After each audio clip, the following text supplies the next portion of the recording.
بڑی پیاری بات کہی جا رہی ہے، گانٹھ باندھو اس کو۔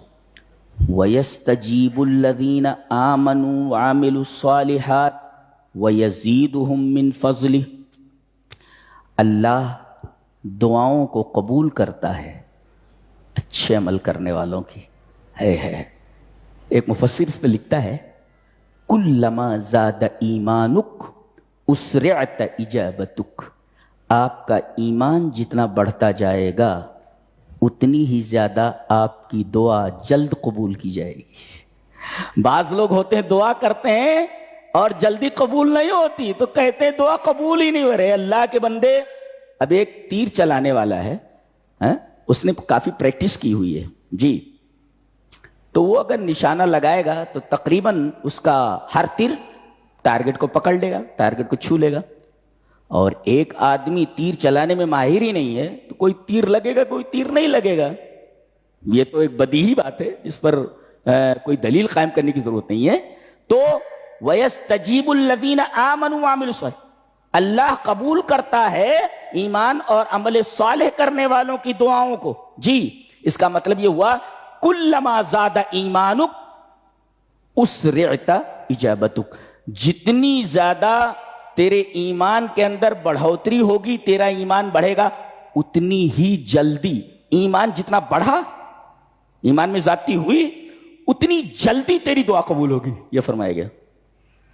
لہذا اگر دعا جلدی قبول کروانا چاہتے ہو اللہ سے کہ اللہ جلدی دعا قبول کر لے تو اپنا ایمان بڑھاؤ۔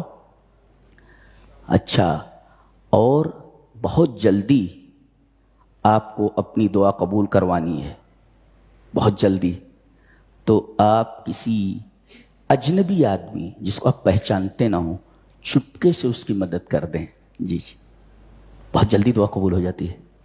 نہیں معلوم آپ کو حضرت موسیٰ علیہ السلام 8 دن سے بھاگ رہے ہیں فرعون سے بچنے کے لیے، مصر سے بھاگے ہیں، جنگل کی پتیاں کھا رہے ہیں اس لیے کچھ ہے ہی نہیں۔ وہ آ کر کے آدمی نے بتایا تیرے قتل کا پلان بن رہا، بھاگ یہاں سے، ان الملا یأتمرون بک لیقتلوک فاخرج، نکل یہاں سے۔ فخرج منها خائفا یترقب، ادھر ادھر دیکھتے ہوئے اور ڈرتے ہوئے بھاگے، وقت ہی نہیں تھا کہ کچھ توشہ لیں، بھاگے۔ 8 دن تک یہ آدمی چلتا رہا ہے، جنگل کی پتیاں کھاتا رہا، پیر میں کچھ ہے نہیں، کپڑے پھٹ چکے ہیں۔ مدین پہنچے جہاں وہ بزرگ آدمی تھے، اس کنویں کے اوپر دیکھا جہاں یہ جس درخت کے نیچے بیٹھے ہوئے تھے کہ سامنے ایک کنواں ہے اور بہت سارے چرواہے اپنے اپنے مویشیوں کو پانی پلا کر وہاں سے چلے جا رہے ہیں۔ 2 لڑکیاں ایک طرف کھڑی ہیں، آتے ہیں، قال ما خطبکما، کیا بات ہے؟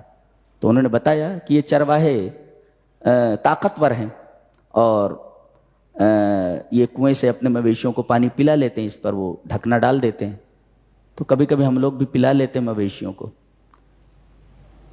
انہوں نے اپنی طاقت کے ذریعے جو اللہ نے انہیں عطا کی تھی، بھوکے پیاسے ہیں مگر طاقت ہے کافی، انہوں نے کنویں سے وہ ڈھکنا اٹھایا اور ان کے مویشیوں کو پانی پلایا۔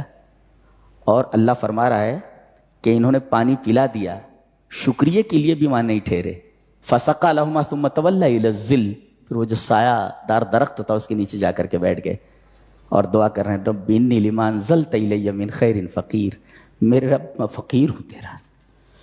الخیرات کلھا تنزل من السماء، تمام کی تمام خیرات آسمان سے اترتی جی۔ الخیرات کلھا تنزل من السماء رب انی لما انزلت الی من خیر فقیر، میرے رب جو خیر تو نازل کر رہا اس کا میں فقیر ہوں، میں محتاج ہوں۔ نبی بھی فقیر ہی ہوتا ہے جی، نبی فقیر ہوتا ہے۔ یہ دیکھو یہ دعا کر رہے ہیں جی، مدد کی انہوں نے، مدد کرنے کے بعد دعا کی، لڑکی آئی، دونوں میں سے ایک، بولے ابا بلا رہے ہیں، دیکھو یہاں چھوکری کا بھی انتظام ہو گیا اور نوکری کا بھی انتظام ہو گیا۔ انہوں نے کہا کہ میں اپنی ایک بیٹی کی شادی تجھ سے کرنا چاہتا ہوں، اور نوکری یہ رہی کہ 8 سال تک جو ہے بکریاں چرائے گا تو میری جی، نوکری بھی مل گئی اور چھوکری بھی مل گئی۔ تو اگر فوراً آپ دعا قبول کرو، فوراً دعا قبول ہوئی ہو، ادھر دعا کی انہوں نے، مدد کی، پریشان حالوں کی، اور اجنبی ہیں، شکریہ کی بھی پرواہ نہیں کی انہوں نے۔ تو کسی مجبور آدمی کی چپکے سے مدد کر دینا۔ میں نے ایک ریاض سے ایک پرچہ نکلتا ہے عربی میں، اس میں نے ڈاکٹر عیسیٰ مرزوقی کا ایک واقعہ پڑھا جو کینسر کے لاسٹ اسٹیج پر تھے، وہ ڈاکٹر تھے، وہ پتہ یہ چلا کہ کینسر کے لاسٹ اسٹیج پر ہیں. ڈاکٹروں نے کہہ دیا آپ اتنے بڑے ڈاکٹر ہیں اور بے احتیاطی کیسی ہوئی کہ کینسر اس معیار تک پہنچ گیا, اس لیول تک پہنچ گیا اور آپ کو خبر نہیں ہوئی, آپ نے غفلت کی ہے. اب آپ چند دنوں کے مہمان ہیں. اتنا بڑا ڈاکٹر, بہت پیسے والا, انہیں ایک حدیث معلوم ہوئی, وَدَاوُ مَرْضَاكُمْ بِالصَّدَقَةِ, اپنے مریضوں کی دوا صدقہ دے کر کرو. جی ایک روحانی علاج ہے. روحانی علاج کا مطلب نہیں کسی بابا کے پاس جا کر جھاڑ پھونک کروانا, یہ مطلب نہیں ہے اس کا. داؤ مرضاکم بالصدقہ, اپنے مریضوں کی دوا صدقہ دے کر کرو. جی صدقہ دے کر کرو. کہتے ہیں کہ اپنی ساری دولت ایک بیوہ کے نام انہوں نے کر دی, جس کے بہت سارے بچے تھے اور بھوکے پیاسے بچے تھے سب, ان کا کوئی دیکھ ریکھ کرنے والا نہیں تھا. پوری پراپرٹی, پوری جائیداد اس کے نام لکھ دی. اس کے بعد تھوڑے دنوں کے بعد انہیں انتظار تھا میں مر جاؤں گا. چیک اپ کرایا تو پتہ چلا کینسر ہی نہیں ہے ان کو. جی کینسر نہیں, کینسر. کہتے ہیں اس دا کی کوئی دوا نہیں ہے. اللہ فرماتا ہے اپنے نبی کے ذریعے جتنی دا یعنی بیماری نازل کی ہے اس کے ساتھ میں نے دوا نازل کی ہے. اب تم نہ پہنچ پاؤ, تم کہتے ہو میڈیکل سائنس, میڈیکل سائنس. ارے تمہارے میڈیکل سائنس کی کیا اوقات, ہاں وہاں تک پہنچے نہیں ہے. اور رب تعالیٰ نے ہم ایسے ہی ٹھیک کر دیا اس کا, اس لیے کہ شافی تو وہی, انت شافی لا شفاء الا شفاء شفاء لا یغادر. یہ نیکی کر کے دیکھو, کوئی مصیبت آنے والی ہو وہ دور ہو جائے گی, مصیبت میں مبتلا ہو مصیبت دور ہو جاتی. جو کام کرنا ہے وہ کرتے نہیں. بابا, ارے بابا, بابا خود محتاج ہے, وہ تمہارا کیا بنا سکتا, بابا خود محتاج. بابا تو کیا کرنا, یہ تعویذ لو, یہ گھر کی چوکھٹ کے نیچے گاڑ دینا, اسے پیڑ پر لٹکا دینا. رے منحوس کہیں کا, بدماش کہیں کا, یہ سب کرنے سے کیا ہونے والا ہے؟ مرض کچھ ہے اور دوا کچھ بتا رہا ہے. تو مریض عشق پر لعنت خدا کی, مرض بڑھتا گیا جوں جوں دوا کی, تو وہ تو علاج ہی نہیں ہے نا اس کا. بیماری کچھ ہے اور دوا کچھ دے رہا ہے. دوا یہاں ہے.